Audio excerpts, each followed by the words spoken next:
Hi, Mike. Welcome to the Profitable Practice Podcast. Please give everyone a quick introduction on who you are, where you practice from, and sort of what brought you onto the show today.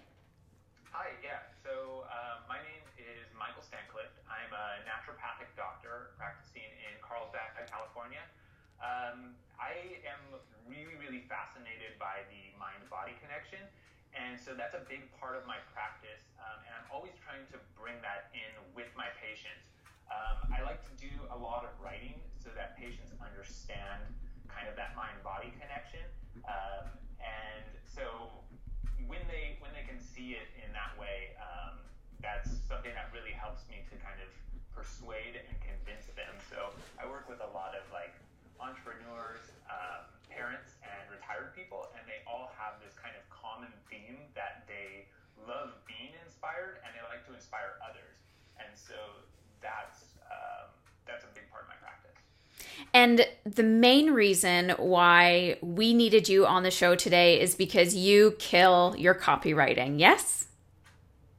Some people say so. Enough people do. Go very viral, and it's really, really rewarding when you watch something that you wrote go viral and just spread around the internet. Yeah. And I think a lot of us have no idea how to write to people. We hear about copy, this, that, or the other thing. And I think you and I can both agree that you can write, pages and pages of information. And if it doesn't resonate with someone, if it's not connecting with someone, it really serves no purpose. So I would love to kind of get your kind of journey on how you got really good at writing your copy so that, you have that really authentic personal stance, but you're actually getting the rewards back from it. So how did it kind of all come about? Right. And I'm going to need you to help me stay on track here because the nice thing about writing is it's a one-way thing. You can take as much time as you want. But when you're talking with someone, I can get really verbose, so keep me on track. I take notes, so we're good. Very good.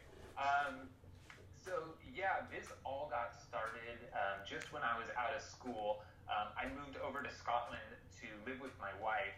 She was doing a veterinary degree there, and so I was going through the whole visa process, and it takes a lot of time. So I couldn't really work and make money while I was in Scotland. So during this kind of time, I met with a friend at a coffee shop, and they said, hey, my brother works at the Huffington Post. They're always looking for new writers.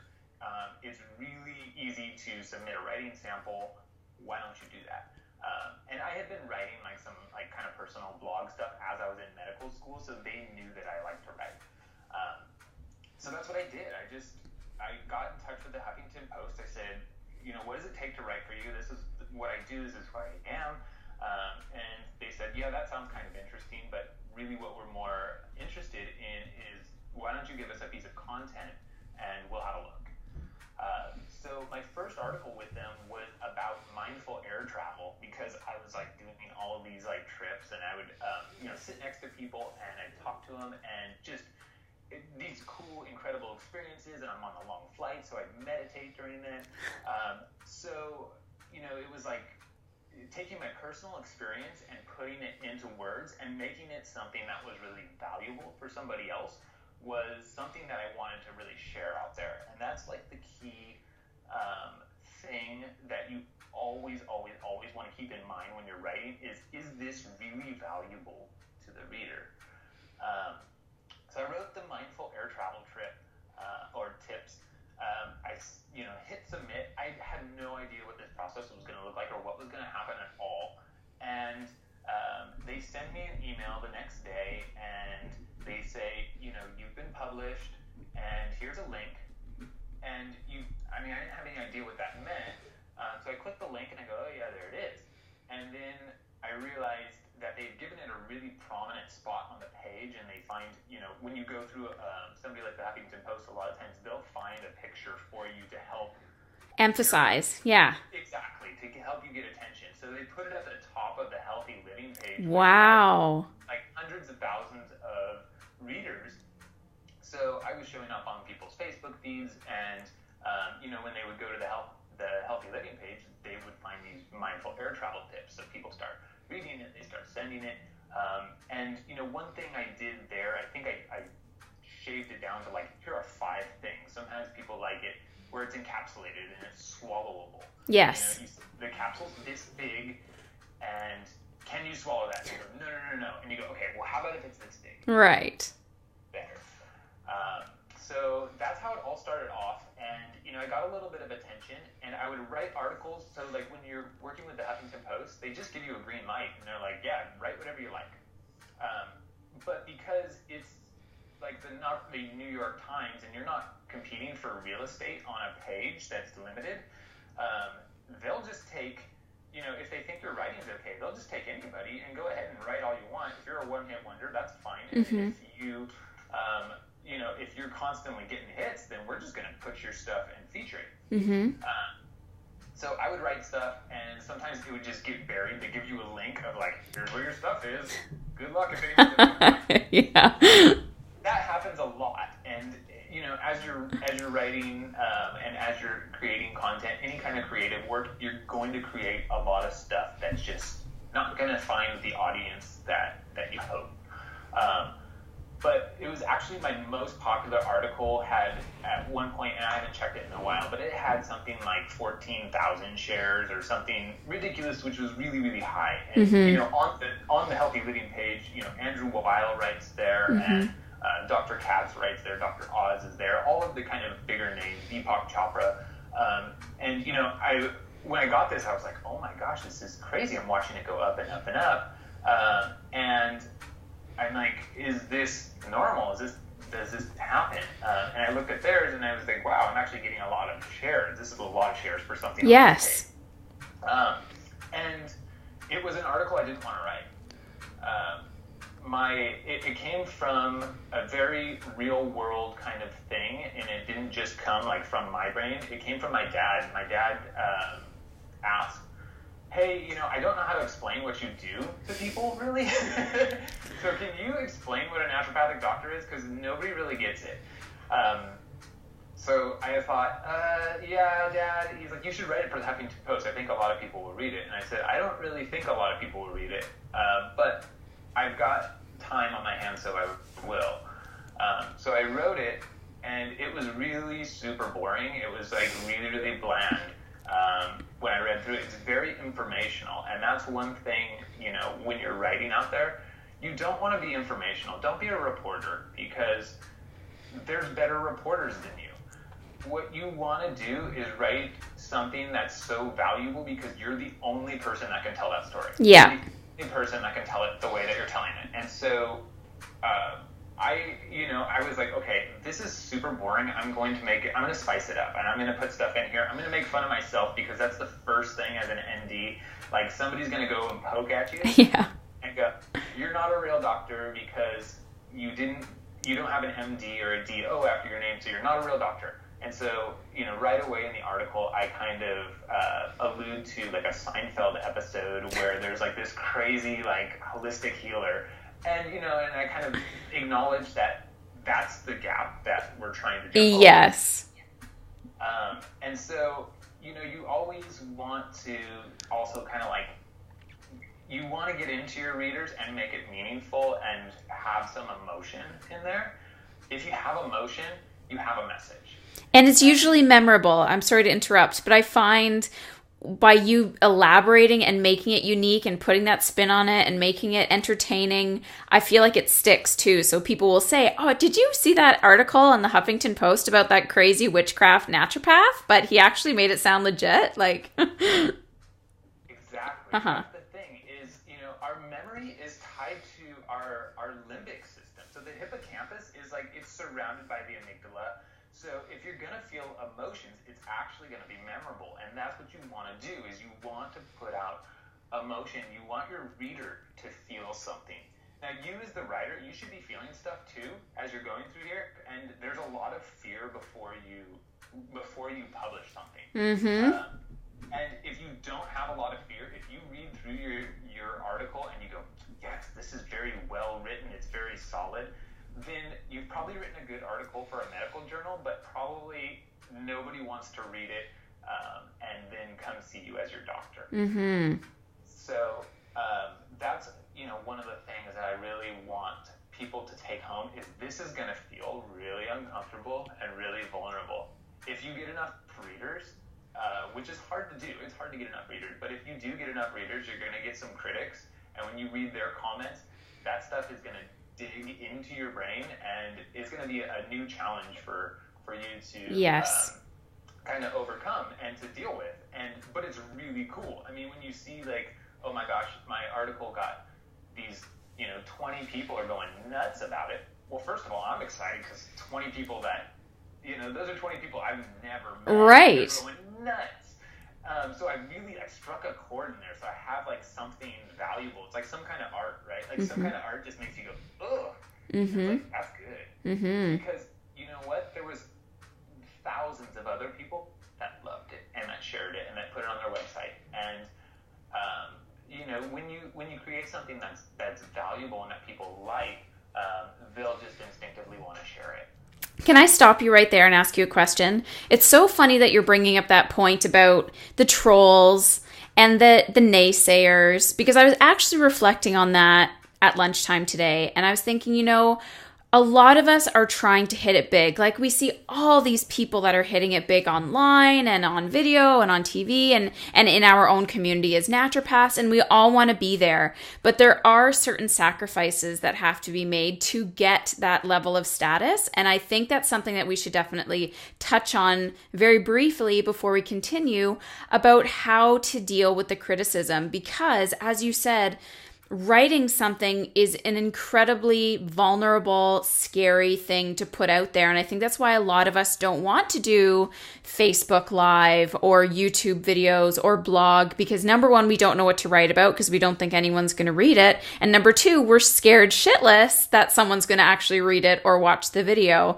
and potentially say something negative about it. And I wrote a book, Maximized Health, and I literally haven't read that book cover to cover since I published it. Like, I just won't go back and read it because it's just one of those cathartic, like, vulnerable pieces that I wrote and read the chapters separately, but I have not read it in its entirety. So how do you work through that now that you've achieved such tremendous success and got such traction with your writing? What do you do when you read those comments, and how do you work through that so that it doesn't scare you away from continuing the process? But it's hard to forget, just like when somebody unsubscribes from your newsletter, like, it hurts you every time that happens, and that's very small compared to somebody's words that they're writing about something you've written. Right. I'm going to go to a place that you might not expect me here. My brother-in-law is a cop, and he trains other cops, and he does some like really dangerous stuff. He works with gangs and stuff like that in Southern California. So, one of the things that they do in the police academy is an exercise that's called Fight for Your Life, and they take away all of your kind of weapons and things like that, and you fight and you roll to the ground. If you want to be a cop, you've got to be able to fight. And if you want some status, you're going to have to take a hit. And you won't know what that feels like until you do. There's no way to prepare for it. If you've never been in a fight, it's hard to explain what getting punched in the face is going to feel like to somebody that hasn't been punched in the face. Yeah. So, unfortunately, it's just something that you've got to not be so afraid of, because other people out there have been criticized and they're still writing, right? They didn't stop. Yep. So that's encouragement of like, it won't kill you. Is it going to hurt? Heck, yeah, it's going to hurt. You're going to feel like shit. I mean, people will really dig in. They'll find your vulnerability because you put it totally out there. And it's going to just take a little while to get through it. But, you're going to realize at some point that if you got a troll, that means you had a ton of readers. Because a troll can't find you unless you got a lot of attention. You won't attract them. So, the trolls are just, it comes with the territory. Yep. The downside. As a doctor, right, you're getting fired. You get hired and fired all the time. When a patient doesn't come back to see you, they might be firing you. I mean, just face it, they might be firing you. I mean, you might have done your job and got them so well that they don't need to come back, and that's cool when that happens. But sometimes, like, you didn't produce the transformation they wanted, and they go away. And after that happens 5 or 10 times, you kind of go, okay, well, I can't help everyone. You can't write something that everyone is going to like. And if your audience is everyone, your audience is actually no one. Right. And controversy does actually promote success, I think. When there's a negative and a positive side to something that you've written, I think that dialogue tends to spur more interest and more intrigue, and I think would actually help to maybe make you even a better writer, because you can see, okay, when I talk about this from my personal stance, not just, as you said, an infographic or informative stance, this is my personal take on it, and people are responding to it, negative or positive, I think that is a good thing. What do you think? I think it really depends on your audience. Does your audience want controversy? Some people do, and some people don't. Okay. If your audience doesn't want controversy, or if your message isn't controversy or doesn't want to be controversial, I don't think it's necessary. It's certainly a psychological trick that to get some attention, but my writing now is really focusing on being inspirational and finding things in everyday life that spark a new thought, a new perspective.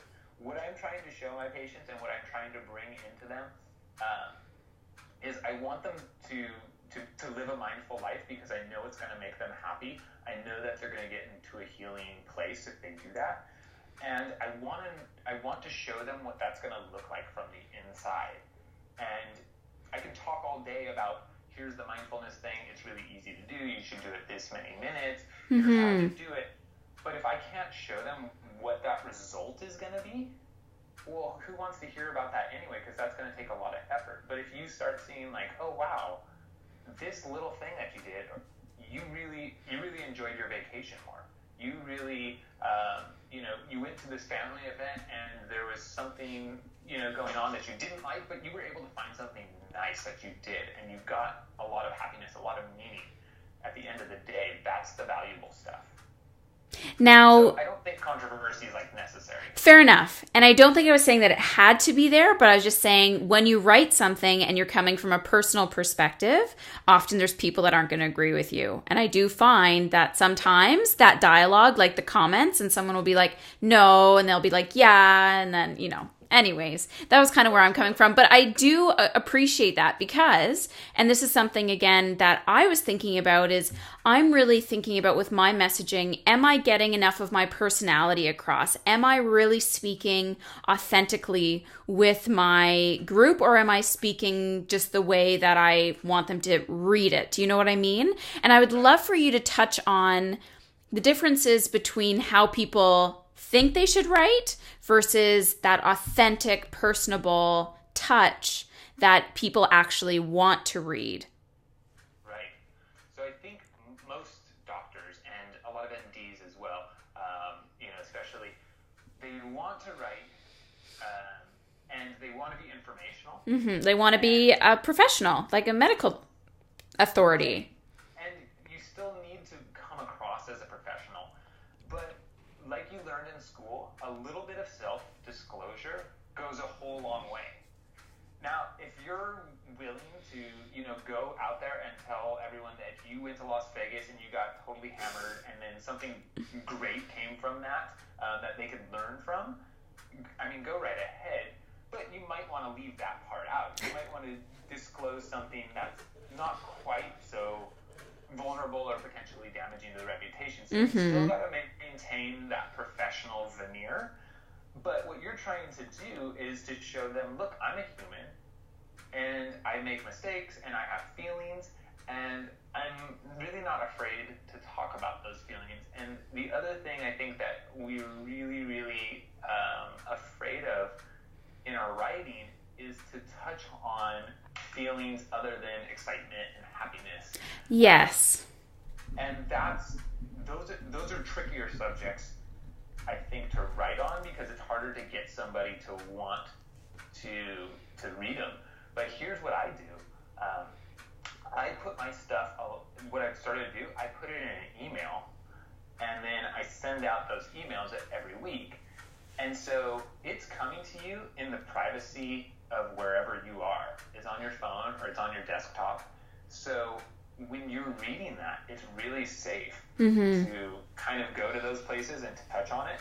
And you can, so you've got more, you got the room. Mm-hmm. To experience it. Yeah. Create the room. So you're going, right to their email inbox and just saying, here's this little thing, whether it's going to be, a deep thought, or if it's sad or whatever, and you're not putting the pressure on them to necessarily share it. And then when you put something out there that's really inspiring, maybe they will share it. What I'm really trying to get when I'm writing is I just want a little bit of your attention. Because the more of your attention that I have, and the more that I create a feeling in you, then when something goes wrong with your health, or when you hear somebody else, and there's something wrong with their health, you go, oh, you got to go see Dr. Stanclift. He knows how you feel. Mm-hmm. Or he made me feel this way. Mm-hmm. So that's what you're trying to do. If you're just measuring your clicks and your shares and things like that, I think it's easy to get discouraged when something doesn't get a lot of clicks, doesn't get a lot of shares, doesn't get a lot of reads. I mean, that stuff's cool, but really, what are you going for here? We're going to help people, right? And if we want to help them, we can build their trust by writing, by sharing a little bit about us. Now, do you predominantly still blog, or do you do emails, or are they linked? Like, some people have their blog post in their email. What's kind of your writing style? So right now, what I've been doing is, for the last, couple of months, what I'm trying to do is put out a blog pretty regularly. If it's a long blog, which I discourage from doing, like, don't put out anything over about 500 words until you've really got a lot of readers. Once, if you're Stephen King, you can write a book and people want to read it. Stephen Pressfield he wrote a great book, and the book's called Nobody Wants to Read Your Shit. He's written a lot of movies, and he's done all kinds of different writing, and it's a great book for any writer. You have to read Nobody Wants to Read Your Shit. It's an easy read. But so what I do is I'll write it on my blog, and then I'll paste that into my MailChimp account. If it's long, it says continue reading. Right. Blog, and then I can track it, right? Yep. If it's not long, well, I don't want to make somebody click for 3 sentences.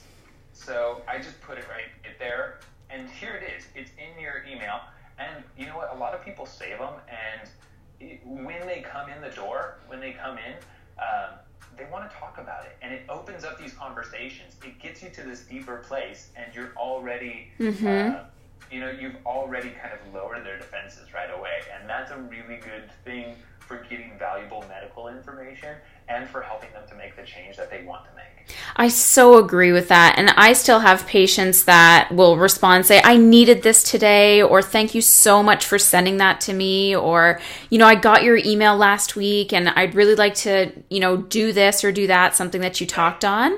And that's how you know that people are actually reading it and that people are getting value from it. And I had a question that I was going to ask, and I've completely forgotten it, but it was along the lines of writing and how long. Oh, this was it.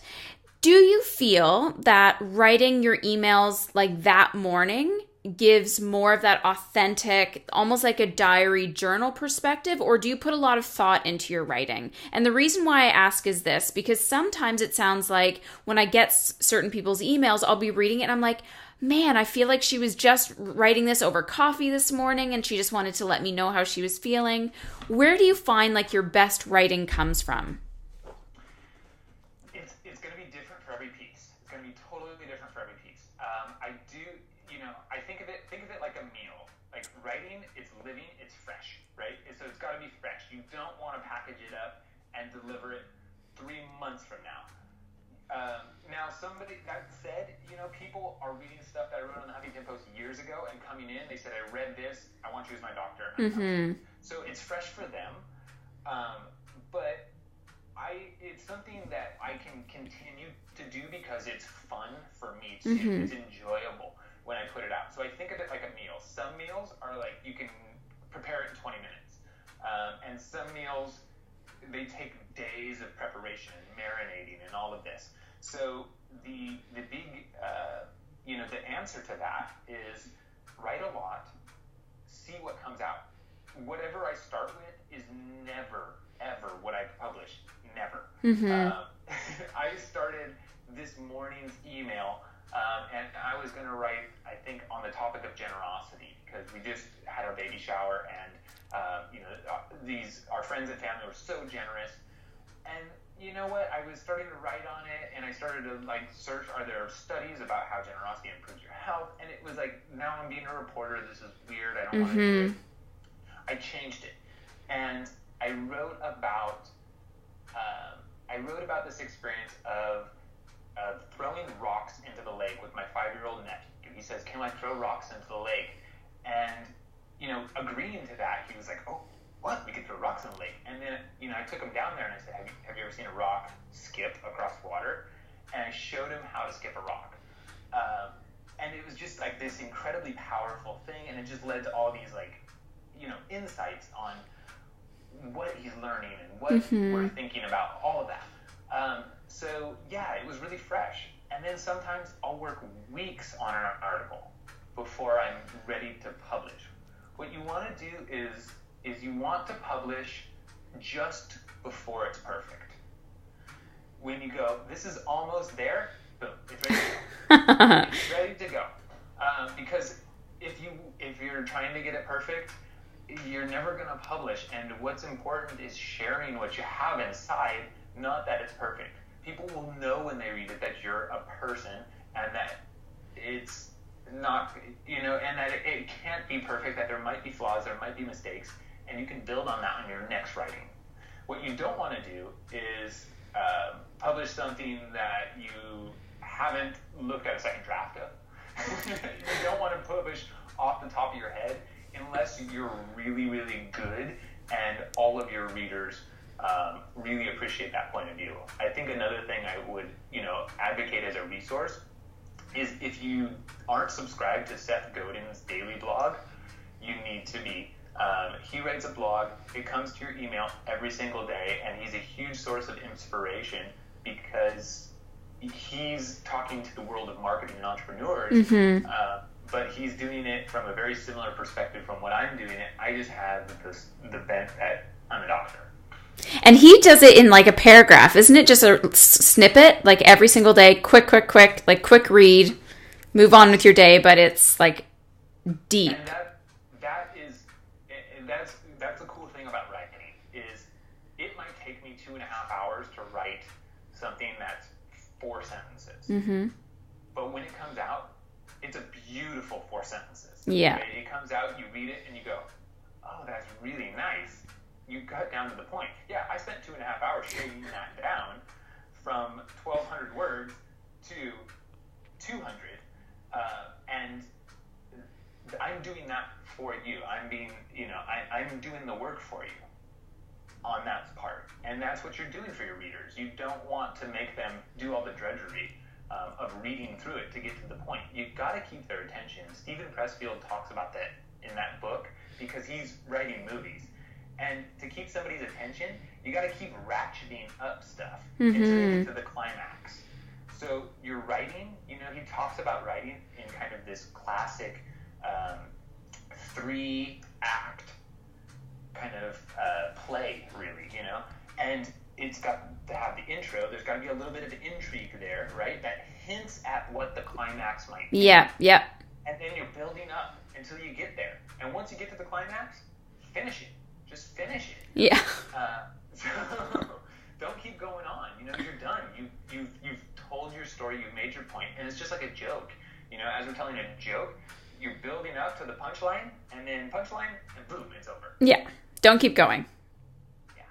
So now this is the part that I'm thinking of as I'm listening to you, and I always try to elaborate on what people could be thinking about the same thing. So now I'm starting to hear how beautiful this is and how freeing it is. But I'm also hearing the time that's going into this as well. And for some people that legitimately want to write and want to get their stuff out there, there is a significant time commitment to this if you want to do it well. And how do you start to incorporate that time commitment now for writing with running your practice and having a growing family? How do you start to prioritize that? Or that's just basically it. You just prioritize it. Yeah, you prioritize it. What does this mean to me? What does it mean to my practice? And for for me, writing is a big part of it. It's a part of who I am, and I've made it that way. But it's also really, really kind of profitable to think about. Now, it might not be, making patients line up around the door, but here's what I write about: my travels. I write about, everything that I go out and do. So it starts making a lot more things business expenses. We just went to Europe. The whole trip, I wrote about every stop and all the places we went, and I'm taking the pictures and I'm putting it there. And if I want to buy a new camera to go to Europe, well, there we go. So I'm incorporating this like work-life balance in. I'm writing about it and sharing it with people, and in that way, I'm bringing down my gross taxable income. So think about it that way. Sure. You get to do the stuff you want to do, so it's really profitable. So even though it might take you a bit of time to write something that you think is worthy, it's going to be really worth its weight in gold. It's kind of I just think of it that way, and it takes time when you first get into it, or if you get to these like areas where you're stuck, it's going to take a lot of time. But other than that, once you get going, if you start writing a lot, it just starts coming. Sure. And now the next question that I have is, okay, so I've been writing my blog. Now I'd really like to get into some high profile gigs like you did. Now with the Huffington Post, you happen to have a connection. Not all of us do. So what are some of the steps that people can take to start to reach out to some of these online spaces and get their work published? Right. So it didn't even matter. That connection to the Huffington Post, he wasn't even an editor for that section, and he just said, "Here's the person you need to talk to." Mm-hmm. I didn't even need to go through that guy to get in the Huffington Post. You can go and just go to their website and click, "I want to be a writer, submit a piece." So people ask me that all the time. How did you write the Huffington Post? I said, you can do it too. You don't even need my contact. And I have a different contact every time that I'm going through. A different editor will see it. So if you want to write for Huffington Post, they're always looking for new readers and new writers. And if you want to get a gig like that, I think that's easy enough to do. There will be people that will reach out and start to ask you if you want to write, for them in some way. When I was looking for a job, I think it was a really attractive thing that built my resume, that I had some, some attention like that. Sure. I think clinic owners saw it and they thought, wow, we can actually get some attention for our business. And that that got me into a little bit of a trap, to be fair, about my writing. And my writing, it took a slump, and there was some things there that I think I would advise probably your listeners to avoid. And that's like, when you get into a contract, you want to still have some of your artistic license. Mm-hmm. So if the clinic wants to, they've got the reputation at stake out there whenever you're writing, and they're going to publish it. So, absolutely, I think they should have the yay or nay if they're going to publish or not. But unless they're really accomplished writer and you really look up to them as that, don't let them be your editor. Because if they're, you're the one that's got the voice, you don't want them editing your voice. The other thing that I learned before was that, when somebody knows that you're going to write, they're going to say, okay, here's what I want you to write. And here's how I want you to write it, right? I want you to write it very salesy. And I'm like, I'm not a salesman, I'm a storyteller. I'm a storyteller. That's what I want to be. So I was writing stuff that was like really kind of salesy, and people were just unsubscribing left and right, and our open rate was going down on our emails, because it was like, come spend money. Yeah. Instead of, here, I gave you this really valuable thing, and I'm not asking anything of you at all. All I want, actually, what I am asking, when I'm not telling them what I'm asking, is I want their attention. 100%. That's really, really valuable, that I value their attention. Now, you gave some really great resources for learning how to write, like Seth Godin and People Don't Want to Read Your Shit guy. What was his name again? Yeah, Stephen Pressfield. Yeah. Are there other books and resources that you have used or learned from or help you develop this beautiful way of writing? Yes and no. Read who you like to read. Mm-hmm. Start looking at books and really pay attention to how do you feel about reading this. Now, most writers are going to be pretty good in the beginning. So I like to flip through a book when it's starting to build up and go, does this part still keep my attention a little bit? Because that's the hard part. You know, everyone can have a great opening line, but can you follow it up? So I like to read whatever it is I like to read. You know, I mean, I like David Sedaris. I like Kurt Vonnegut. And what I like to do is I like to read kind of, or write a little bit like I talk. Now, when I write, I think I'm a little bit more polished, and because I can be, right? I have all the time in the world to make it sound better. So, but it should still sound like my voice. So when patients come in the door, then I'll go, who the hell writes your articles? Because it doesn't sound like you. And people will pick up on that right away. So when you're writing, it should sound like you. It shouldn't sound too informal. And, you know, kind of like your I don't know. It shouldn't sound too informal, but it should sound like you. Yeah. Now, for people that are kind of just getting started, or they have a tremendous fear about blogging, or don't even know how to start doing any of this stuff, what are some of the steps that you would encourage them to just take action, just start doing this? Maybe just share it with people that you know and that you trust first, and try it out. You know, when a comedian is trying out a joke, they're going to try it out amongst their friends, and then they're going to try it out at a small club before they take it to some big arena and try it in front of a huge audience. Now, you're probably not going to get a huge audience right away if nobody's heard of you at all. So start with a small crowd and start with people you know already like you and respect you. So you can start this just with with an email every week or every couple of weeks to your patients, or you can send it to your friends and say, hey, what do you think? And could you give me some feedback, like honest feedback, and really take in what they're saying? Did that make sense? Do you feel like you got something from that? And you don't want to just hear like a lot of yeses. You want to hear like, well, I was kind of confused at this part. Like, what does that mean? Yeah. That's the stuff that's really valuable. And if you read your writing out loud, it should, the mistakes will come through, and it's really easy to edit it. And so that's also another reason not to write that much, because if you read it out loud and you're like, oh my gosh, I'm so tired of reading this, because you're going to have to read it 100 times before you hit publish. So if you're tired of reading it after 100 times, guess what? Your reader's tired too. So.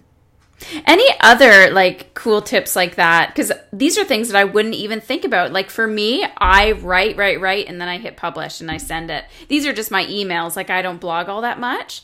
But now you're going into this more like of an in-depth review of your work. But it's incredibly important to do. Are there other little sneaky things that you found out along the way that, man, if I'd done that earlier, maybe this would have been better, or if I had looked this way or written that way, this could have been better?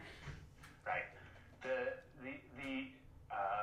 Another great email that I sent out while I was in practice that people loved was a couple of years ago. I went to Patagonia, and I went and we did this incredible hike. We went to the top of this beautiful mountain, the Torres del Paine. It was just absolutely incredible. And early on the trek, it was like a 5-day trek.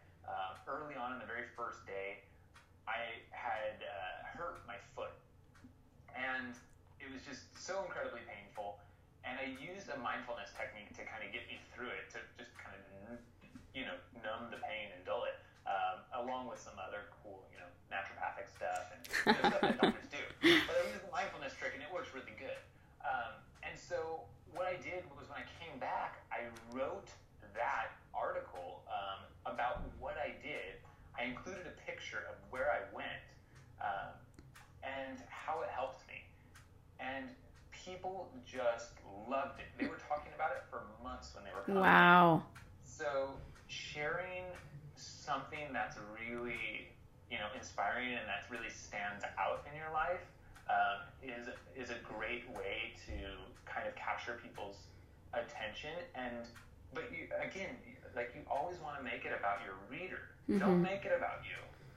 You should be in there, and it should be obvious that you're in there, but it's about them. It's about the person on the receiving end of it. So I draw a lot of influence and inspiration from artists in all kinds of different disciplines. Before I went to college, I thought I was going to be a photographer. And my favorite photographer is Annie Leibovitz. She's an amazing portrait photographer. If you've seen her work, I know you've seen her work, you just don't know it's her. But when you see her work, she doesn't have one style. Yeah. She picks up on her subject, and then she just so perfectly captures her subject that when you look at it, you're like, whoa. I never looked at George Bush that way, or I never looked at the White Stripes that way. I never looked at John Lennon and Yoko Ono that way. But oh my gosh, I feel like I know them, and so she sees that unique perspective of what her viewer wants to see of the subject that she's writing about, and she delivers. So understand who's going to read this. Not everybody. And who you want to read it, for that matter. Yeah. That's how to attract the ideal clients, right? You write this for the people who want to read it. Now, I treat more people than just entrepreneurs and parents and the retired, demographics there. But those are the people I love working with a lot, and they like the mindfulness stuff, and they like changing their lifestyle. They like the inspiration, and they bring me inspiration. So by writing directly to them, I think sometimes of a specific person. Yeah. I think this person's going to like this. Yeah. And so I'll write it for them, like I'm talking to them. Yeah. That's another thing that's really, really important when you're writing, is you need to have a pretty specific audience that you're talking to. And being comfortable staying there. Right, but your audience might change a little. I don't think you want to vary it too much, because you don't want to come across too broad, unless you've got a nice email list that's divided up into these segments. That might be okay, but a lot of times when I'm writing, I'm like, this one is for my sister. She's a flight attendant. She's this age. She's got 2 kids, and her husband's a cop.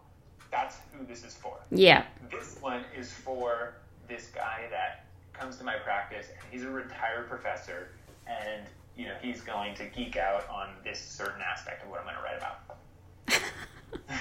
I love that term, geek out. I don't even know where that started, but I've been hearing that everywhere, and everyone just uses it. I'm just like, oh my goodness, this is the funniest term I've ever heard. Yeah, and I think that's something I love to sometimes geek out a little bit. I'm a total fan of mushroom hunting, wild mushrooms, going out in the wild and trying to identify them, and if they're edible, bring them home and eat them. And almost everyone thinks this is crazy, because you have to be kind of insane to do it, and you have to be kind of obsessed with it to not die. So, that's always the ideal outcome. Yep. Yeah.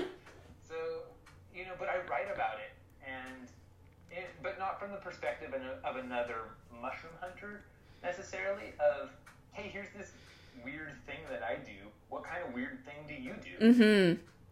Kind of isn't that cool just to be kind of weird?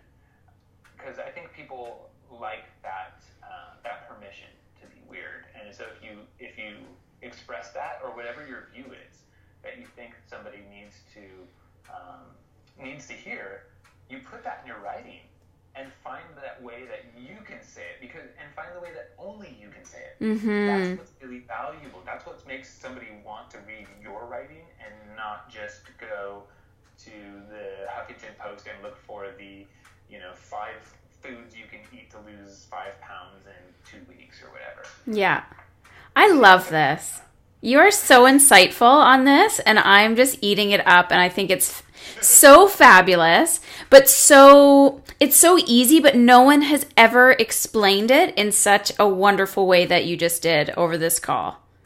And I love the part of you saying, pick one person and write to them, because that cuts out so much noise, that cuts out so much pressure to try to make this entire group love what you're writing. You say, you know what, today I'm writing to that mom that's had a shitty day and she wants to throw her kids outside and just leave them there. And I'm going to talk about my frustrations to that woman. And then tomorrow I'm going to talk to this man who, loves his wife and wants to take her on a trip or whatever. And I think just for you to simplify that has made writing to me seem so much less threatening. And I hope to anybody who's listening seems so much less threatening as well.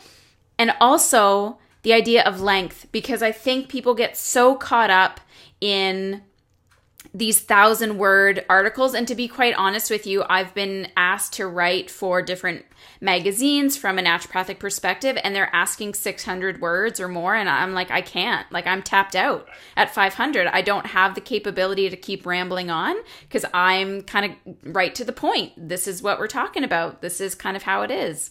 So I think also understanding that about yourself as a writer too, being like, I can ramble on and it sounds amazing, or I'm going to be like Seth Godin and write 4 lines and it's going to, kill it every time. So I just wanted to say thank you so much for being so honest and so, even this call has been so captivating that the time has just flown by.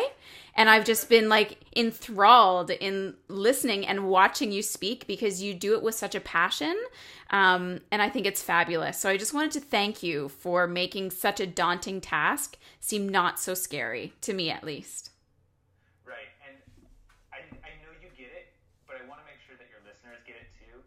When you're writing for that mom that's had a shitty day, like, think about the specific mom that you're writing to, and write to that patient that you love working with, that's so rewarding to, and pick out these patients as they come in your practice. Go, I love working with that person, and here's what lights them up. Write to them, and you'll get more of them. Yeah, so good. Now, Mike, if people wanted to reach out to you, what are some of the best ways for them to get in contact with you? The best way is probably to go through my website and just give a little go through the little submission form there. My website is upandupnd.com. So my clinic is called Up and Up Natural Medicine. If you Google that, you'll find me. And there's my blog there if you want to see more of what does this look like. All the pictures on my website are pictures that either I took or that my wife took, and just in our travels. And so that's another thing that, not everyone's a photographer, right? And I'm not a great photographer, but I'm okay. Having a good camera helps. Yes. Which you can write off. Exactly. So then this is it's just about, this is my practice. Here, I made this for you. If you like it, please come see me. If you don't like it, that's okay. Awesome. So that's the best way to get in touch and to see more of kind of what I'm talking about. Thank you again so much, Mike, for coming on the show and sharing all of your writing wisdom with us. And I hope people reach out to you and at least check out your writing style and see if it resonates with them. Yeah, it was awesome. Thank you so much. Thank you. It's been an absolute pleasure. I feel so honored to be invited for this podcast. And I love listening to this podcast as well. So. Hey, yay, that's good. I'm not just a guest, I'm a listener as well. Yay, another one's converted. Have a great day.